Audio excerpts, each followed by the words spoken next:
How to speak without fear. One of the biggest challenges for English learners isn't grammar or vocabulary. It's fear. The fear of speaking. You might understand English perfectly when you read it or hear it. You might know thousands of words. But when it's your turn to speak, when someone asks you a question or when you need to express an idea, your mind goes blank. Your heart beats faster. Your throat feels tight. You're terrified of making a mistake, of sounding foolish, of being judged. So you stay quiet.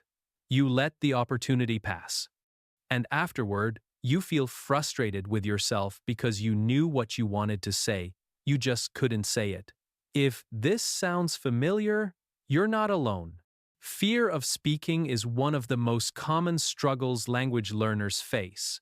But today, I want to talk about how to overcome that fear, how to speak without letting anxiety control you, how to find your voice in English, even when you're scared. First, let's understand where this fear comes from. Why is speaking so much scarier than reading or listening? When you're reading or listening, you're receiving language. You can take your time. You can pause and think.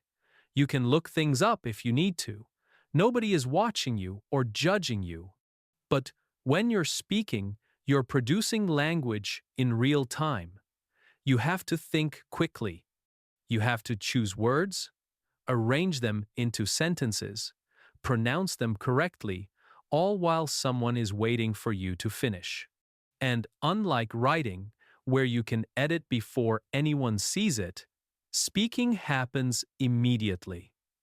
Once the words leave your mouth, you can't take them back. That creates pressure. There's also the fear of making mistakes. Most of us learned in school that mistakes are bad, that they mean we're failing. So when we speak in a new language and make mistakes, which is completely normal and unavoidable, we feel embarrassed. We feel like we've failed. We imagine that people are judging us, thinking we're not smart or not capable, and that fear of judgment can become so strong that it stops us from speaking at all. We'd rather stay silent than risk being judged. But here's what I want you to understand. This fear, as real as it feels, is based on false beliefs. It's based on the idea that you need to be perfect to speak, that mistakes are shameful, that people are judging you harshly. And none of these things are true. Let me break this down for you. You don't need to be perfect to communicate. Communication is about sharing ideas and connecting with people. As long as the other person understands your meaning, you've communicated successfully. Your grammar can be imperfect. Your pronunciation can be imperfect. You can hesitate and search for words. None of that means you've failed. It just means you're human and you're learning. As for mistakes being shameful, they're not. Mistakes are how you learn. Every person who speaks English fluently made thousands and thousands of mistakes while learning. Native speakers make mistakes too. We all do. Mistakes aren't a sign of failure. They're a sign that you're trying, that you're practicing, that you're in the process of getting better. And finally, most people aren't judging you harshly. Most people are kind and patient. They appreciate that you're trying to speak their language. They're focused on understanding what you're saying, not on criticizing how you're saying it. The harsh judgment you fear is usually coming from inside your own mind, not from the person you're talking to. Once you understand that these fears are based on false beliefs, you can start to challenge them. You can start to change the way you think about speaking. But understanding alone isn't always enough. You also need practical strategies to help you speak despite the fear. So, let me share some techniques that have helped many learners find the courage to speak. The first strategy is to start small. Don't try to jump into long conversations or presentations if you're terrified. Start with tiny steps. Practice saying single words or short phrases out loud when you're alone. Read sentences from a book and say them aloud. Talk to yourself in English, describing what you're doing or thinking. This might feel silly, but it's incredibly helpful. It lets you practice speaking without any pressure or judgment. You're building the physical habit of producing English sounds. You're making your mouth and throat comfortable with speaking English, and you're proving to yourself that you can do it. Once you're comfortable speaking alone, take the next small step. Find very low-pressure situations to speak. Maybe order coffee in English, where you only need to say a few words. Maybe ask a simple question to a shopkeeper. Maybe say good morning to a neighbor. These tiny interactions are perfect practice because they're brief, they have clear outcomes, and if you make a mistake, it doesn't matter. You'll probably never see that person again. Each time you successfully navigate one of these small interactions, you build confidence. You prove to yourself that speaking isn't as scary as your fear tells you it is. The second strategy is to prepare. If you know you'll need to speak in a certain situation, prepare for it ahead of time. Think about what you might say. Look up words or phrases you might need. Practice saying them out loud. If you're going to a meeting, think about what topics might come up and prepare some sentences. If you're going to meet new people, prepare a few things you can say about yourself. This preparation doesn't mean memorizing entire scripts. That can actually make you more anxious because you'll panic if the conversation doesn't go exactly as you planned. Instead, just familiarize yourself with useful vocabulary and basic structures.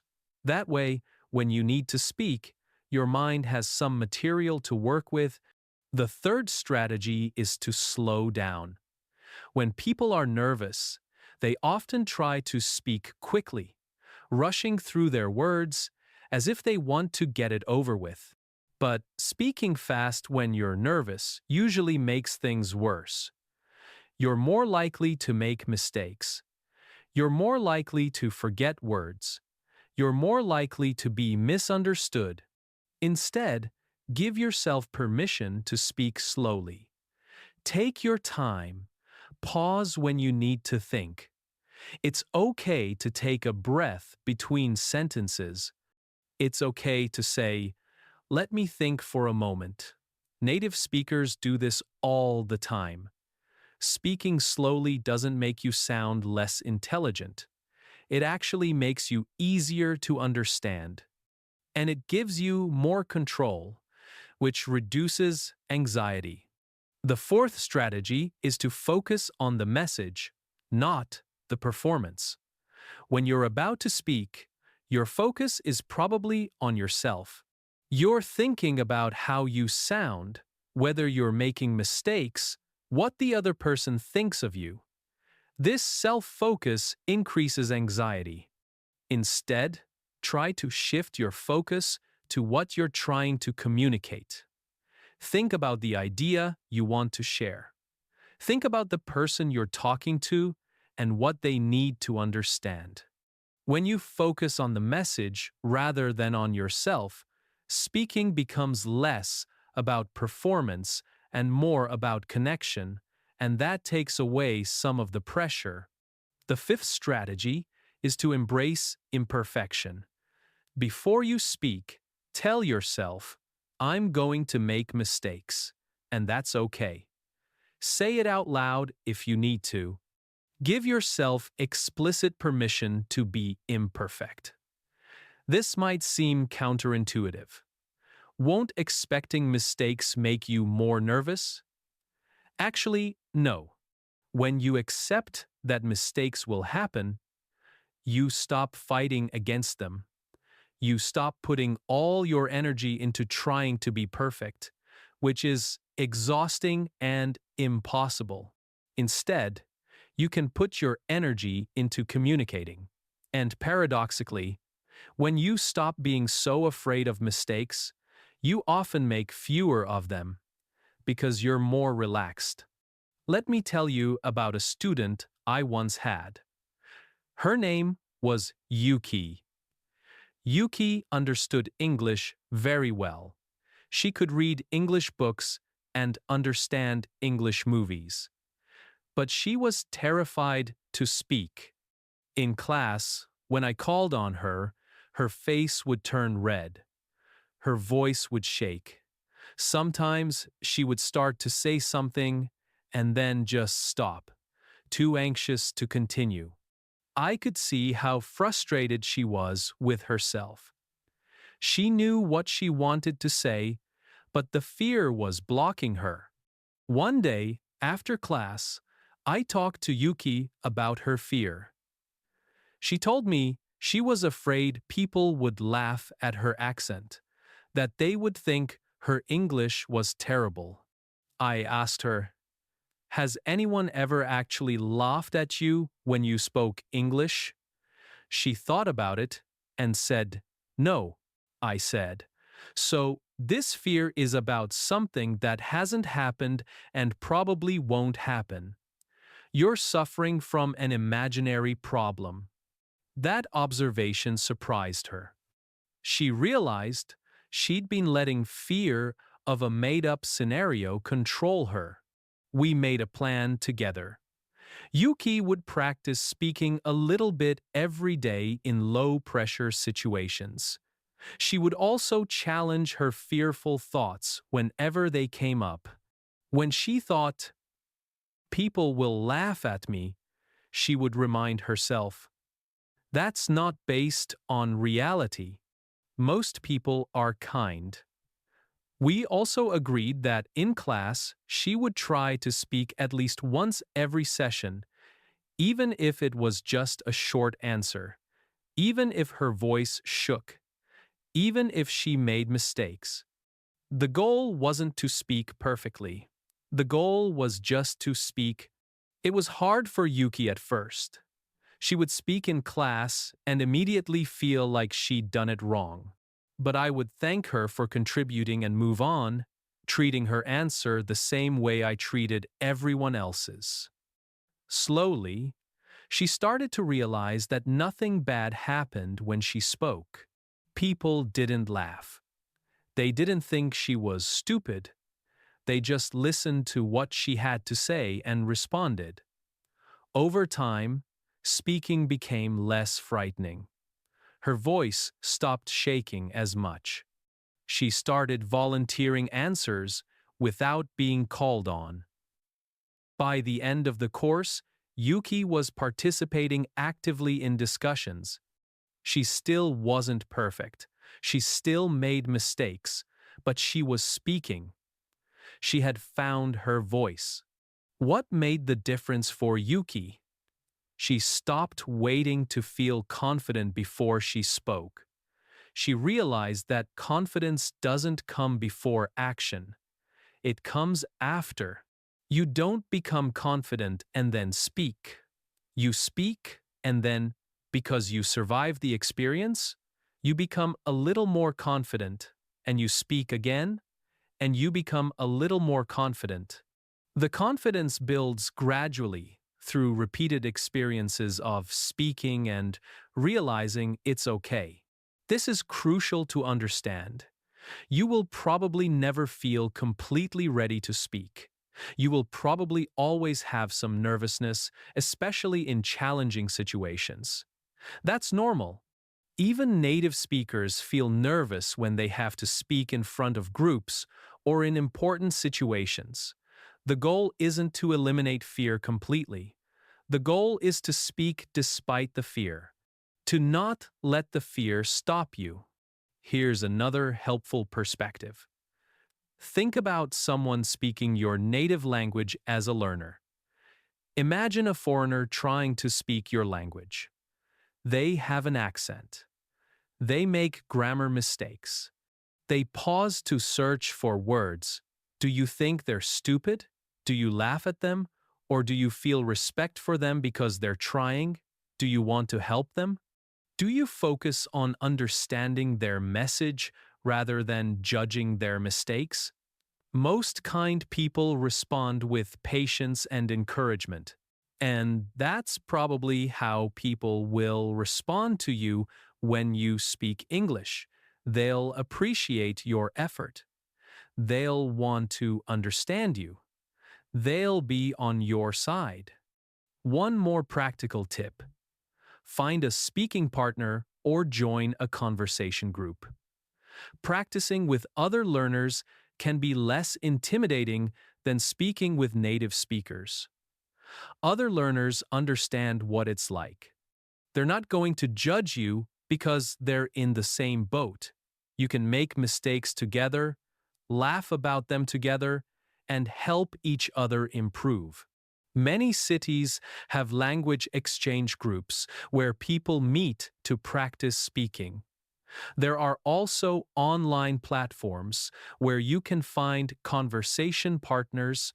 Having regular, low-pressure opportunities to practice speaking is one of the best ways to overcome fear. Also, remember that speaking is a skill, and like any skill, it improves with practice. You wouldn't expect to be good at playing piano without practicing. You wouldn't expect to be good at cooking without practice. Speaking is the same. The more you do it, the easier it becomes. Your brain builds pathways. Your mouth gets used to the movements. The vocabulary and grammar structures you've studied become more accessible. But you have to actually practice. You can't just study in silence and then expect to suddenly be able to speak fluently. You have to be willing to speak badly in order to eventually speak well. Let me leave you with this final thought. Your voice matters. What you have to say matters. The ideas in your head, the experiences you've had, the perspective you bring, these things are valuable, and they deserve to be heard. Don't let fear keep you silent. Don't let fear steal your voice. Yes, speaking in a new language is vulnerable. It's uncomfortable, it's scary. But it's also how you connect with people. It's how you share yourself with the world. It's how you become part of the global conversation. You have something to offer. Don't let imperfect English stop you from offering it. So here's what I want you to do. The next time you have an opportunity to speak English, even if you're scared, even if you're not sure you can do it well, try anyway. Take a breath. Remind yourself that mistakes are okay. Focus on your message and speak. Your voice might shake. You might forget a word. You might have to start a sentence over. That's all fine. What matters is that you tried. What matters is that you didn't let fear win. And each time you do this, each time you speak despite the fear, you become a little bit braver. You become a little bit stronger. You become someone who has found their voice. And that is worth every moment of discomfort along the way.